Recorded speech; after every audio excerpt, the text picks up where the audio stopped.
Hello students, आज का जो हमारा टॉपिक है वह है थॉमसन का मॉडल और रदरफोर्ड का मॉडल। देखिए, परमाणु में इलेक्ट्रॉन और प्रोटॉन की खोज के बाद थॉमसन ने परमाणु संरचना के बारे में बताया। मतलब इलेक्ट्रॉन और प्रोटॉन की खोज तो हो गई, लेकिन अब ये सबसे बड़ा प्रश्न था कि इलेक्ट्रॉन और प्रोटॉन परमाणु में रहते कैसे होंगे, मतलब उनकी संरचना कैसी होगी। तो उसके बारे में सबसे पहले थॉमसन ने ही बताया। क्या बताया कि इलेक्ट्रॉन जो होते हैं ना, जो अपने इलेक्ट्रॉन होते हैं, नेगेटिव चार्ज वाले इलेक्ट्रॉन, वो धनावेशित में इस प्रकार धसे होते हैं जैसे कि तरबूज के बीज धसे हों। जैसे तरबूज के बीज को मान लेते हैं अपन, नेगेटिव चार्ज है, वो इलेक्ट्रॉन है ना। और जो लाल लाल भाग है ना, वो कैसा भाग है? धनावेशित भाग है, मतलब पॉजिटिव पार्ट है। तो वही इलेक्ट्रॉन, ये जो धनावेशित भाग में इस प्रकार धसे होते हैं जैसे कि तरबूज में लाल भाग होता है वो धनावेशित मान लो, और उसमें जो नेगेटिव पार्ट होता है उसको बीज मान लेते हैं। उस प्रकार से धसे होते हैं। मतलब ये कि तरबूज में जो लाल लाल भाग है वो धनावेशित है, और जो उसके बीज होते हैं वो ऋणावेशित है। तो इस प्रकार से उसकी संरचना रहती होगी कि पूरी तरीके से वो जो धनावेशित भाग है वो पूरे परमाणु में फैला होगा, और बीच बीच में कहीं ना कहीं इलेक्ट्रॉन ऐसे ऐसे धसे होते होंगे, जैसे कि तरबूज में बीज भी धसे होते हैं ऐसे। ठीक है, ये कहा।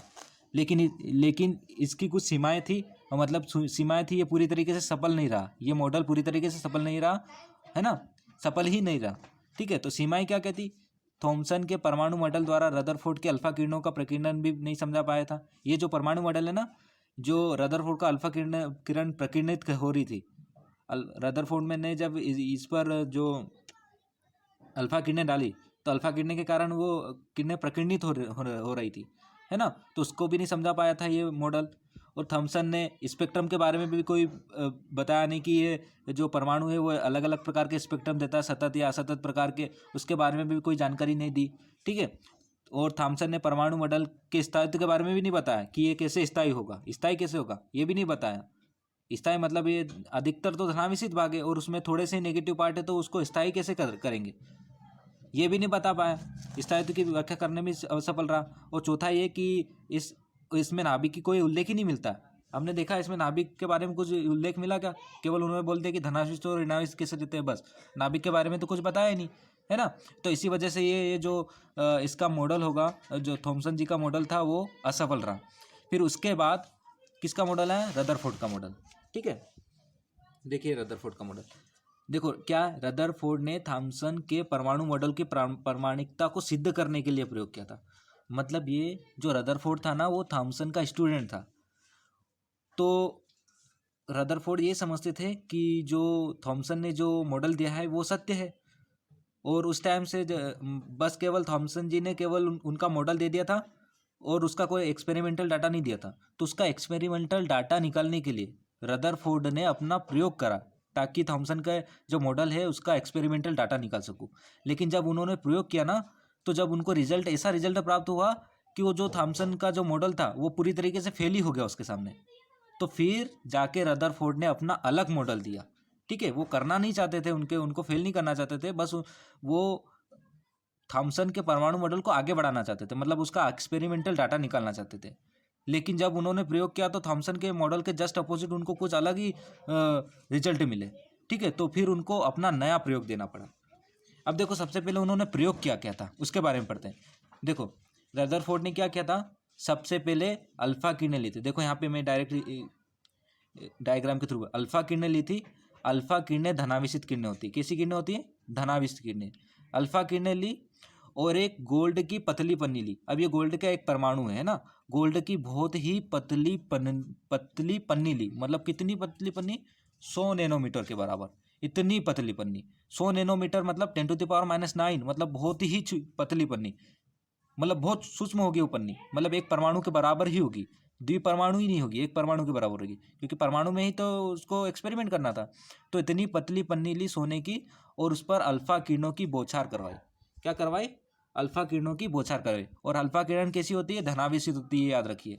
ठीक है, तो क्या क्या हुआ देखो, जब जब अल्फा किरणों की बौछार कराए ना, तो मैक्सिमम किरणें जो है ना, अधिकतर किरणें सीधी निकल गई। सीधी, देखो ये सीधी, अधिकतर किरणें सीधी निकल गई। यहाँ पे मैंने एक दो ही बताया, लेकिन अधिकतर किरणें 99% किरणें सीधी निकल गई। ठीक है, और कुछ किरणें अलग अलग एंगल पर विक्षेपित हो गए, मतलब विचलित हो गए, अलग अलग एंगल पर विचलित हुए। देखिए यहाँ पर ये एंगल, यहाँ पर एंगल, और भी किरणें अलग अलग एंगल पर विचलित होने लग गए। और और 10,000 में से, मतलब 1,000 में से 10,000 में से एक किरण ऐसी थी जो कि रिटर्न आ रही थी। ठीक है, 10,000 में से कुछ एक दो किरणें ऐसी थी जो कि रिटर्न आ रही थी। तो इसके आधार पर उन्होंने अपना निष्कर्ष निकाला, अपना निष्कर्ष दिया। ठीक है, अब वो उनने क्या एक्सपेक्ट किया था कि थॉमसन के अनुसार तो पूरा गोला धनाभिषित है, तो धनाभिषित है तो ये जो अल्फा किरणें होंगी वो मिनिमम एंगल पर डिफ्लेक्ट करेंगे, मिनिमम एंगल पर डिफ्लेक्ट करेगी, मतलब 1 डिग्री से कम एंगल पर मुड़ेंगी सभी किरणें, और सभी का सेम सेम किरणें, सभी किरणें इतने एंगल पर, मतलब 1 डिग्री से कम एंगल पर ही मुड़ेंगी, ये एक्सपेक्ट किया था। क्योंकि थॉमसन ने क्या बोला था कि पूरे गोले में धनाभिषित भाग है, लेकिन ऐसा हुआ नहीं। बहुत सारी किरणें सीधी निकल गई, कुछ किरणें अलग अलग एंगल पर डिफ्लेक्ट हो गई, और 10,000 में से एक किरण रिटर्न आ गई। तो उनको फिर अलग अलग अपना प्रयोग देना पड़ा और निष्कर्ष निकालना पड़ा।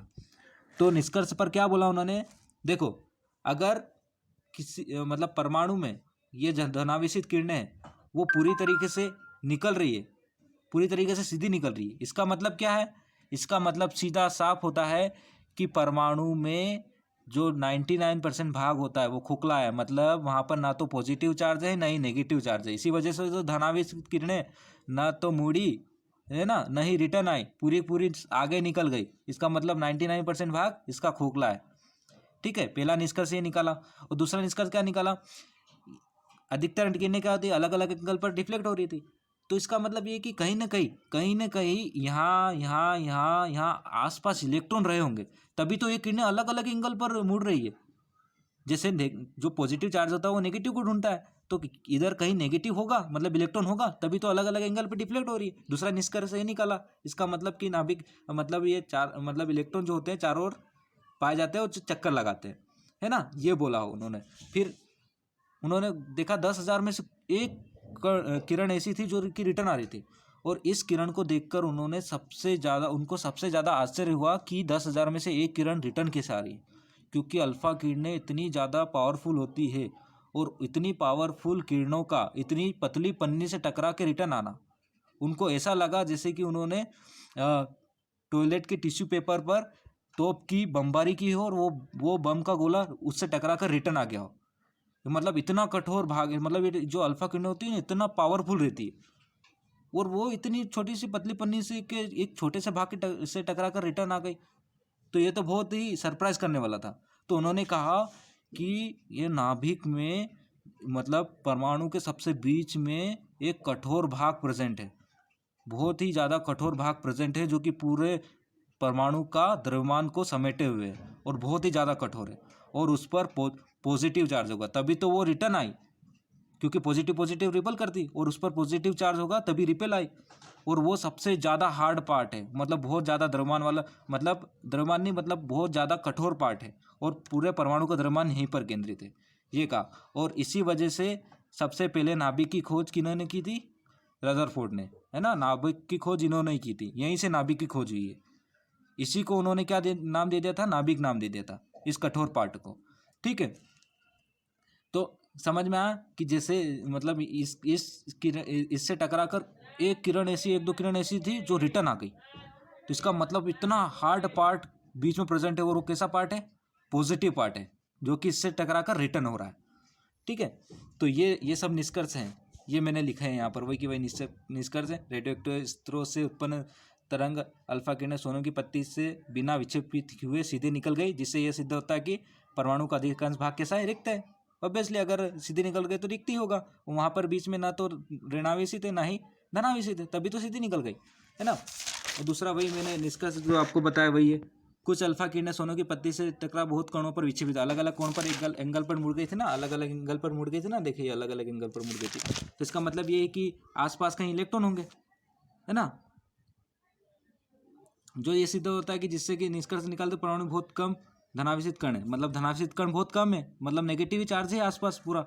फिर बहुत ही कम कण, लगभग 2,000 में से एक कण, 20,000 है ना, 20,000 में से एक कण, 20,000 में से एक कण 180 के कोण पर विचलित हो गए। 180 मतलब पूरी सीधी रेखा में रिटर्न हो गए।